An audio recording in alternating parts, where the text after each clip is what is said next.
नमस्कार, खेल समाचार में आप सभी का स्वागत है। मैं हूं गौरव कुमार और आज की खेल की इस बुलेटिन में हम बात करेंगे एशेज की, साथ ही हम नजर दौड़ाएंगे स्क्वैश वर्ल्ड कप में, जहां भारत आज अपना मलेशिया के खिलाफ सेमीफाइनल मुकाबला खेलेगा। साथ ही देखेंगे यूएफए नेशंस लीग में किस तरह से स्पेन जो है वो फाइनल में पहुंचा है।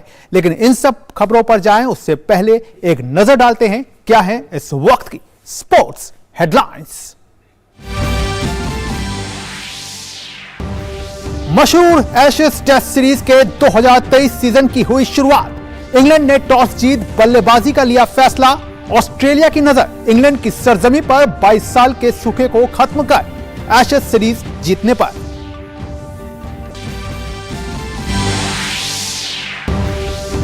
स्क्वैश विश्व कप के सेमीफाइनल में पहुंच इतिहास रचने वाली भारतीय टीम का आज मलेशिया के खिलाफ अंतिम 4 मुकाबला।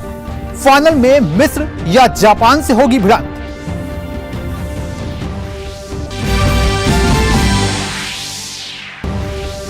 इंडोनेशिया ओपन में किदांबी श्रीकांत को क्वार्टर फाइनल में मिली हार। एचएस प्रणॉय अब से थोड़ी देर बाद खेलेंगे अपना मुकाबला। वहीं युगल में चिराग शेट्टी और रांकी रेड्डी की जोड़ी का इंडोनेशियाई जोड़ी से मुकाबला जारी।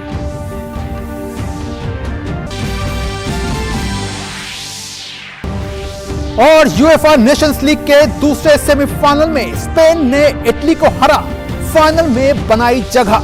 रविवार को क्रोएशिया से होगा खिताबी मुकाबला।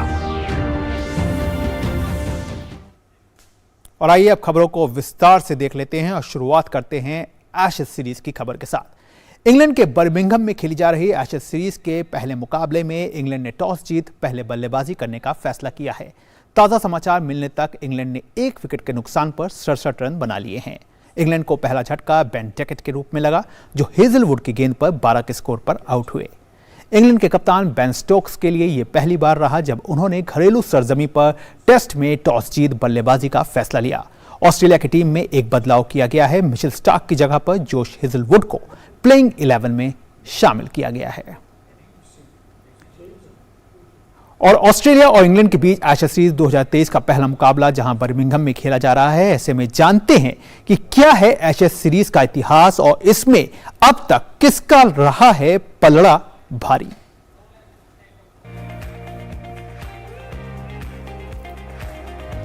टेस्ट क्रिकेट के इतिहास की सबसे पुरानी और बेहद तीखे तेवरों से भरी एशेज सीरीज की शुरुआत। ऑस्ट्रेलिया और इंग्लैंड के बीच एशेज सीरीज के इतिहास को उठाकर देखें तो इसका आगाज 1882-83 में हुआ। 1882 में ऑस्ट्रेलिया की टीम इंग्लैंड के दौरे पर गई। दोनों के बीच सीरीज का पहला मैच ओवल के मैदान पर खेला गया, जिसमें इंग्लैंड को शिकस्त झेलनी पड़ी। यह पहली बार था जब इंग्लैंड घरेलू सरजमी पर कोई टेस्ट मैच हारा। इंग्लैंड की इस हार को वहां की मीडिया ने इंग्लिश क्रिकेट की मौत तक कह दिया। उस वक्त के अखबार द स्पोर्ट्स टाइम्स ने लिखा था, 29 अगस्त 1882 को ओवल में इंग्लिश क्रिकेट का देहांत हो गया। बॉडी का अंतिम संस्कार कर दिया जाएगा और राख को ऑस्ट्रेलिया ले जाया जाएगा। इसके बाद इंग्लैंड की टीम 1883 में ऑस्ट्रेलिया के दौरे पर गई। इस दौरे पर जाने से पहले तत्कालीन इंग्लिश कप्तान इवो ब्लिंग ने कहा कि वो एशेज वापस लेने जा रहे हैं। तब इंग्लिश मीडिया ने इस बात को रीगेन द एशेज कहा था। ऑस्ट्रेलिया के इस दौरे पर इंग्लैंड ने 3 मैचों की टेस्ट सीरीज में 2-1 से जीत दर्ज की। ऐसा माना जाता है कि सीरीज के शुरुआती 2 टेस्ट मैच जीतने के बाद तीसरे मैच में मेलबर्न में कुछ महिलाओं ने दूसरे मैच में उपयोग हुई स्टंप्स की गिल्लियों को जलाकर एक छोटी सी ट्रॉफी रूप में उपहार दिया। यहीं से एशेज की शुरुआत हुई। तब से इसे ही एशेज की ट्रॉफी माना जाने लगा। ऑस्ट्रेलिया और इंग्लैंड के बीच अब तक 72 एशेज सीरीज खेली जा चुकी है, जिसमें ऑस्ट्रेलिया 34 बार जीत दर्ज कर बढ़त बनाए हुए है। वहीं इंग्लैंड ने 32 बार सीरीज में जीत दर्ज की है। इसके अलावा 6 सीरीज ड्रॉ पर खत्म हुई है। इससे पहले 2021-22 में खेली गई सीरीज में ऑस्ट्रेलिया ने 4-0 से बाजी मारी थी। वहीं इस बार 2023 में खेली जाने वाली सीरीज इंग्लैंड में खेली जाएगी। वैसे पिछली 5 सीरीजों में ऑस्ट्रेलिया का दबदबा कायम रहा है।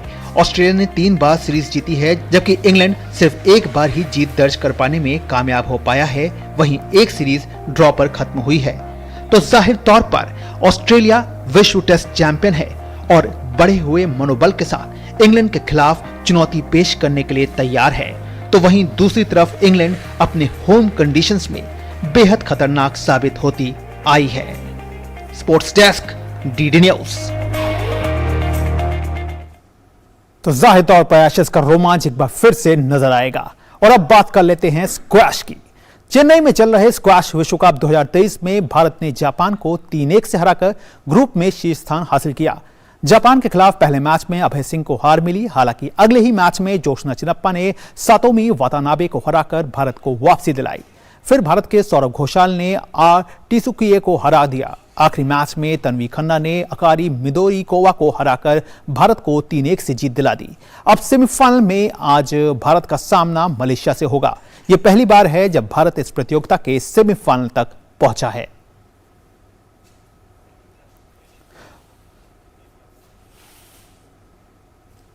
तो एक तरफ जहां चेन्नई में स्क्वैश का विश्व कप आयोजित हो रहा है, वहीं दूसरी ओर इसमें भाग ले रही भारतीय स्क्वैश स्टार जोशना चिनप्पा का मानना है कि भारतीय टीम का प्रदर्शन अब तक उम्मीद के मुताबिक रहा है। वहीं उन्होंने कहा है कि चेन्नई में जिस तरह से सफलतापूर्वक प्रतियोगिता का आयोजन हो रहा है, यह बात भी अपने आप में खिलाड़ियों का उत्साहवर्धन कर रही है।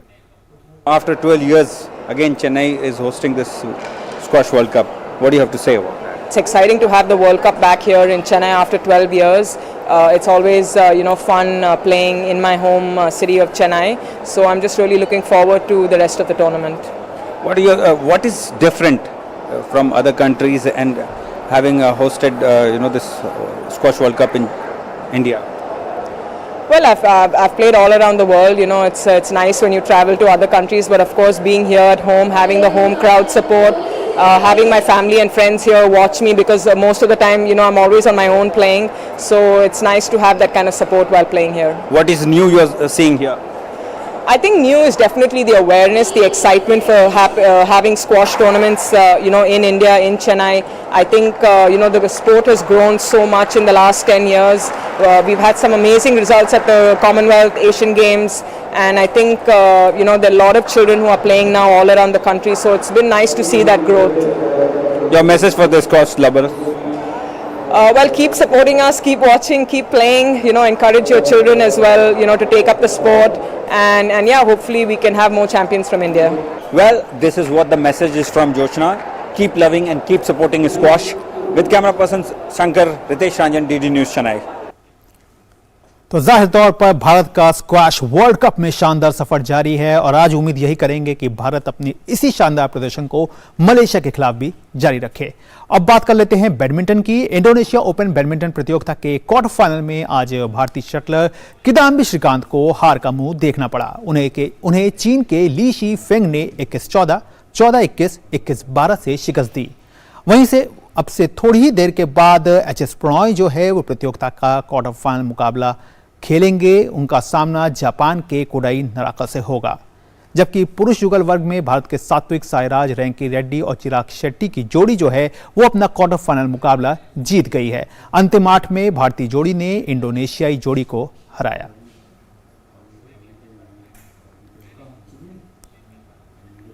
और अब वक्त हो गया है एक छोटे से ब्रेक का। आप देखते रहिए खेल समाचार।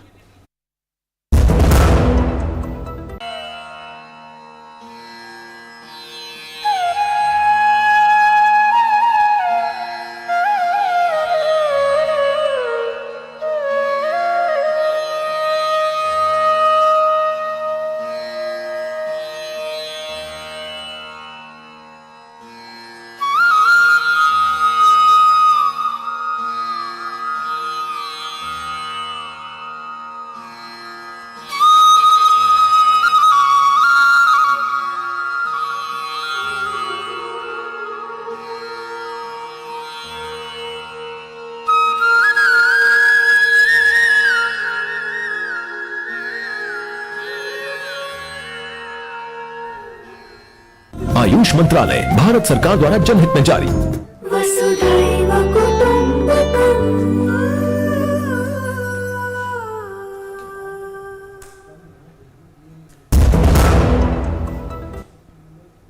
और अब बात करते हैं क्रिकेट की। एशियन क्रिकेट काउंसिल ने एशिया कप 2023 की तारीखों का ऐलान कर दिया है। एशिया कप इस साल 31 अगस्त से 17 सितंबर तक खेला जाएगा। टूर्नामेंट में 4 मैच पाकिस्तान में खेले जाएंगे, जो कि हाइब्रिड मॉडल के अंतर्गत होंगे, जबकि अगले 9 मुकाबले श्रीलंका में आयोजित होंगे। इस बार एशिया कप वनडे फॉर्मेट में आयोजित होगा। एशिया कप में भारत, पाकिस्तान, श्रीलंका, बांग्लादेश, अफगानिस्तान और नेपाल की टीमें हिस्सा लेंगी। एशिया कप 2023 को लेकर तस्वीर साफ हो गई है। एशिया क्रिकेट काउंसिल ने एशिया कप का शेड्यूल जारी कर दिया है। टूर्नामेंट का आयोजन 31 अगस्त से 17 सितंबर तक किया जाएगा।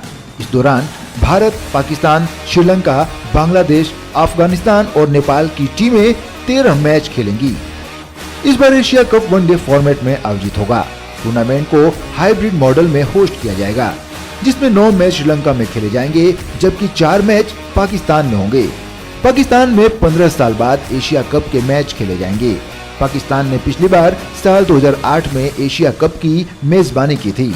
तब फाइनल में भारत को हराकर श्रीलंका चैंपियन बना था। इस टूर्नामेंट की मेजबानी को लेकर बीसीसीआई और पीसीबी आमने सामने थी। एशिया कप 2023 की मेजबानी पाकिस्तान के पास थी, लेकिन बीसीसीआई यहाँ अपनी टीम भेजने के लिए तैयार नहीं थी। इसी वजह से इस टूर्नामेंट को किसी दूसरे देश में आयोजित कराने की बात हुई, जहां इस टूर्नामेंट में भाग लेने वाले सभी देश अपनी टीम भेजने के लिए तैयार हों। ऐसे में बीच का रास्ता निकाला गया और अब हाइब्रिड मॉडल में ये टूर्नामेंट आयोजित हो रहा है। इस टूर्नामेंट में कुल 6 टीमें भाग ले रही हैं, जिन्हें 2 ग्रुपों में बांटा जाएगा। भारत, नेपाल और पाकिस्तान को एक ही ग्रुप में रखा गया है। वहीं श्रीलंका, बांग्लादेश और अफगानिस्तान को दूसरे ग्रुप में शामिल किया गया है। दोनों ग्रुप से 2-2 टीमें सुपर 4 में पहुंचेंगी। यहाँ भी चारों टीमें आपस में खेलेंगी और शीर्ष 2 स्थान पर रहने वाली टीम फाइनल मैच खेलेगी। इस बार एशिया कप का आयोजन वनडे विश्व कप से पहले हो रहा है। इस लिहाज से ये टूर्नामेंट वनडे फॉर्मेट में खेला जाएगा। ऐसे में विश्व कप के लिहाज से एशिया कप का ये संस्करण बेहद अहम है। गौरतलब है कि पिछले साल एशिया कप T20 फॉर्मेट में हुआ था और श्रीलंका ने फाइनल में पाकिस्तान को हराकर टूर्नामेंट अपने नाम किया था। Sports desk, DD news. ICC ने विश्व टेस्ट चैंपियनशिप के तीसरे संस्करण के शेड्यूल की घोषणा कर दी है। तीसरे संस्करण की शुरुआत ऑस्ट्रेलिया और इंग्लैंड के बीच 5 टेस्ट मैचों की एशेज सीरीज से हो रही है। इस चक्र में भारत को वेस्टइंडीज के अलावा ऑस्ट्रेलिया और दक्षिण अफ्रीका का दौरा करना है, जबकि भारतीय टीम अपने घरेलू मैदान पर न्यूजीलैंड, इंग्लैंड और बांग्लादेश से भिड़ेगी। विश्व टेस्ट चैंपियनशिप के तीसरे संस्करण के शेड्यूल का आधिकारिक ऐलान हो गया है। आईसीसी ने बुधवार को इस संस्करण के कार्यक्रम की घोषणा की। तीसरे संस्करण की शुरुआत ऑस्ट्रेलिया और इंग्लैंड के बीच 5 टेस्ट मैचों की एशेज सीरीज से होगी। ऑस्ट्रेलिया 16 जून से इंग्लैंड के खिलाफ पहला टेस्ट बर्मिंघम में खेलेगा। उसके बाद लॉर्ड्स, लीड्स, मैनचेस्टर और ओवल में बाकी बचे 4 मैच खेले जाएंगे। एक नजर डालते हैं आईसीसी द्वारा जारी शेड्यूल पर। भारत का शेड्यूल। भारतीय टीम की बात करें तो उसे इस चक्र में एक मुश्किल ड्रॉ मिला है। भारत को वेस्टइंडीज के अलावा ऑस्ट्रेलिया और दक्षिण अफ्रीका का दौरा करना है। भारतीय टीम विदेशी दौरों पर वेस्टइंडीज के खिलाफ 2, ऑस्ट्रेलिया के खिलाफ 5 और दक्षिण अफ्रीका के खिलाफ 2 टेस्ट मैच खेलेगी।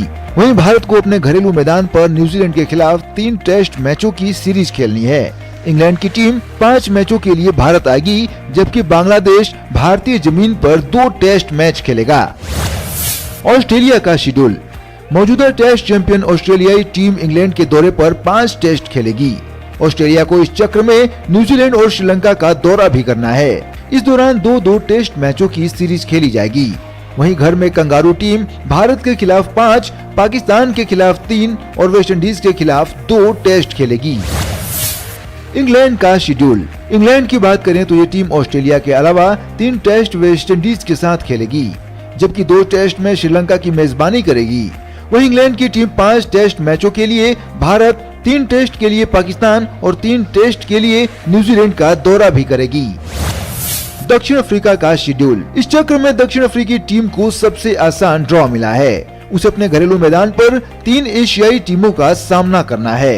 पाकिस्तान, श्रीलंका और भारत की टीम अफ्रीकी जमीन पर टेस्ट मैच खेलेगी। वहीं दक्षिण अफ्रीका इस चक्र में न्यूजीलैंड, वेस्ट इंडीज और बांग्लादेश का दौरा करेगा। Sports desk, DD news. Bharat में खेलों की लोकप्रियता दिनों दिन बढ़ती जा रही है। फटाफट क्रिकेट के आने के बाद से देश में प्रतियोगिता का स्तर जो है वो काफी बढ़ गया है। अब युवा बच्चे स्कूल स्तर से बड़ी प्रतियोगिताओं में शिरकत कर रहे हैं। आईपीएल से जुड़े खिलाड़ी और अंडर 19 वर्ल्ड कप टीम का हिस्सा रहे मयंक डागर भी क्रिकेटरों का उत्साह बढ़ाने उनके बीच पहुंचे। दिल्ली के वेंकटेश्वर क्रिकेट ग्राउंड पर खेली गई हरवीर मेमोरियल अंडर 13 क्रिकेट प्रतियोगिता का फाइनल मुकाबला हरवीर क्रिकेट एकेडमी और द्वारका थंडर के बीच खेला गया, जिसमें टॉस हारकर पहले बल्लेबाजी करते हुए हरवीर क्रिकेट एकेडमी की टीम ने अरुण सक्सेना के 44 और मोक्ष के 42 रनों की मदद से निर्धारित 25 ओवर में 7 विकेट के नुकसान पर 185 रन बनाए। 186 रनों के लक्ष्य का पीछा करने उतरी द्वारका थंडर की टीम 22.3 ओवरों में 113 रन पर ऑल आउट हो गई। हरवीर क्रिकेट एकेडमी की टीम ने 72 रन से मैच जीता और खिताब पर कब्जा जमाया। कीट विश्वविद्यालय ने पहले जनजातीय खेल महोत्सव में अपने दबदबे को सामने रखा है। ओडिशा के मुख्यमंत्री नवीन पटनायक ने ओवरऑल चैंपियन बनी ओडिशा के लड़के और लड़कियों की टीम को ट्रॉफी देकर सम्मानित किया और ओडिशा टीम को बधाई दी। ओडिशा ने खेल उत्सव में लड़के और लड़कियों दोनों वर्गों में ओवरऑल चैंपियन बनकर राज्य का नाम रोशन किया। महिला कबड्डी लीग की शुरुआत 16 जून से दुबई में होनी है। WKL के डायरेक्टर प्रदीप नेहरा का कहना है कि ये लीग कबड्डी को एक अंतर्राष्ट्रीय मंच प्रदान करेगी। पहली बार आयोजित हो रही इस महिला कबड्डी लीग पर प्रदीप नेहरा से बात की हमारे संवाददाता सुशील कुमार ने। वुमेन्स कबड्डी लीग की शुरुआत दुबई में 16 जून से हो रही है और इस वक्त हमारे साथ हैं प्रदीप नेहरा जी, जो कि डायरेक्टर हैं इस लीग के। बहुत बहुत धन्यवाद दूरदर्शन से बात करने के लिए। सर, इस लीग के बारे में बताइए, क्या है ये लीग और किस तरीके से आपके दिमाग में आई ये लीग करवाने? ये जो वुमेन्स कबड्डी लीग है, ये अपने जो गवर्नमेंट है जो महिला सशक्तिकरण के लिए काफ़ी प्रयास कर रहे हैं, उसको सोच के ही हमारे दिमाग में आया कि अपन को भी महिलाओं के लिए कुछ करना चाहिए। और फिर जो गांव के अंदर जो टैलेंटेड जो बच्चियां हैं, जो भी प्लेयर्स हैं, तो वो क्या कि इतने टैलेंट हैं उनके अंदर, लेकिन वो उनको प्लेटफॉर्म नहीं मिल पाता है। तो वो प्लेटफॉर्म प्रदान करने के लिए हमने ये लीग स्टार्ट की। उनको हमने समझाया कि हम डे 1 से इसको इंटरनेशनल प्लेटफॉर्म पे हम इसको लेके जाना चाहते हैं। ये सोच के हमने स्टार्ट किया इसको। कितनी चुनौतियों का सामना करना पड़ा जब आप प्लेयर्स को ढूंढ रहे थे, गांव-गांव जाके, हर राज्यों में जाके, रूट लेवल पे खिलाड़ियों को तलाशना और इस अंतर्राष्ट्रीय लेवल की लीग के लिए उनको तराशना, किस तरीके की चुनौतियों का सामना करना था? चुनौतियाँ बिल्कुल नहीं होती है तो वो काम ही सही नहीं है। तो चुनौतियाँ आती रहती हैं। तो ये छोटे मोटी जो चुनौतियाँ, इनसे कोई हम घबराने वाले नहीं हैं। लेकिन हमारे जो कोचेज हैं, जो प्रो कबड्डी में और इंटरनेशनल लेवल के जो कोचेज हैं, उनके मेरे को बहुत बड़ा सहयोग मिला। हमारे को क्या है कि हर जगह से हम 1-1.5 साल तक हमारे को मेहनत करनी पड़ी। जो भी हमारे को क्या है कि उनका सिलेक्शन किया, बहुत अच्छा फीलिंग हो रहा है। तो क्या है कि हमारे को सपोर्ट मिलता रहता है, तो उसमें चुनौतियाँ कुछ भी नज़र नहीं आती हमारे को। आपने इस लीग से जो है गांव देहात की लड़कियों को जोड़ा है, एकदम जो है दूर दराज के गाँव से आती हैं। आपको क्या लगता है कि कितना हेल्प करेगा ये जो है देश की अन्य बेटियों को बाहर निकलने के लिए, खेल से जोड़ने के लिए? देखो, आज के टाइम में जो गवर्नमेंट भी ये चाह रही है कि खेल को बढ़ावा दिया जाए और हमने भी वही प्रयास किया है। और इसके अंदर क्या है कि एक जो भी प्लेयर्स होता है वो एक शारीरिक रूप से और स्वभाव से हर प्रकार से उसकी ग्रोथ होती है। तो वो उस ग्रोथ को देखते हुए हमने प्लेयर्स को भी समझाया, उनको भी समझ में आया। और अभी क्या है कि उनमें इतना उत्साह दिख रहा है कि उसको देख के दूसरे प्लेयर्स भी जो गेम नहीं खेलते थे वो अभी गेम खेलना स्टार्ट कर दिया। पहले लोगों को क्या लगता था, यार हम खेलेंगे लेकिन हमारे कोई प्लेटफॉर्म तो कुछ मिलेगा नहीं। लेकिन जैसे ही हमने ये स्टार्ट किया तो अभी उनको क्या लग रहा है कि हमारे को भी अच्छा प्लेटफॉर्म मिलेगा। तो हमारे से कुछ पेरेंट्स अभी बात करने लगे, यार हमारे बच्चे खेल रहे थे लेकिन हमने उनका खेल बंद करवा दिया, लेकिन वो अभी उन्होंने फिर से स्टार्ट कर दिया। तो हमारे को बहुत अच्छा लग रहा है इस चीज़ को देख के। भारत का जो सपना है कि आज वर्ल्ड के अंदर हम नंबर 1 बन के दिखाएंगे, खेल में हो किसी भी दृष्टि से हो, तो वो हम प्रयास कर रहे हैं। सर, पहली लीग है ये और एक दुबई में आप इसको ऑर्गेनाइज करवा रहे हैं, क्या वजह रही इसको दुबई ले जाने की? इसको दुबई ले जाने के लिए वजह यही है कि दुबई एक ऐसा कंट्री है कि वो हर नेशनलिटी को सहयोग करते हैं और वहाँ के जो हिज हाईनेस हैं वो स्पोर्ट्स को बहुत बढ़ावा देते हैं। तो मेरा वहाँ पे बिजनेस है, तो मैंने उनसे ऐसे डिस्कस किया कि यार हम ऐसा ऐसा कुछ करना चाहते हैं, तो आप हमारा कुछ सहयोग करोगे? तो वो बोले आपके जो भी हमारे से सहयोग चाहिए तो वो हम करने के लिए तैयार हैं। और वो एक ऐसा प्लेटफॉर्म है कि हर कंट्री के लोग वहाँ पे मिलेंगे आपको। हमारे तो टारगेट ये था कि हम वर्ल्ड लेवल पे कबड्डी को लॉन्च करें। तो इस वक्त हमारे साथ मौजूद थे प्रदीप नेहरा जी, जिनका साफ तौर पे कहना है कि इस लीग को दुबई में कराने का सिर्फ एक मकसद ये था कि हमारे खिलाड़ियों को एक अंतर्राष्ट्रीय मंच मिल सके, जहां पे अपने खेल स्पर्धा, खेल प्रतियोगिता की जो भावना है उसका प्रदर्शन वैश्विक मंच पे कर सकें। कैमरामैन शिवम के साथ मैं सुशील कुमार, डीडी न्यूज, दिल्ली। और बात कर लेते हैं फुटबॉल की। स्पेन ने नेशंस लीग के फाइनल में अपनी जगह बना ली है। गुरुवार की देर रात खेले गए रोमांचक सेमीफाइनल मुकाबले में स्पेन ने इटली को 2-1 से मात देकर फाइनल का टिकट कटाया। इस मुकाबले में पहला गोल स्पेन की तरफ से तीसरे मिनट में हुआ, हालांकि इटली ने 11वें मिनट में बराबरी का गोल दाग दिया। स्पेन की तरफ से दूसरा गोल खेल के 88वें मिनट में हुआ, जिसमें स्पेन को 2-1 से जीत दिला दी। अब फाइनल में स्पेन का सामना क्रोएशिया के साथ होगा, जो नीदरलैंड्स को हराकर फाइनल में पहुंची है। तो खेल समाचार में फिलहाल इतना ही। हमारी पूरी स्पोर्ट्स टीम को दीजिए इजाजत। नमस्कार।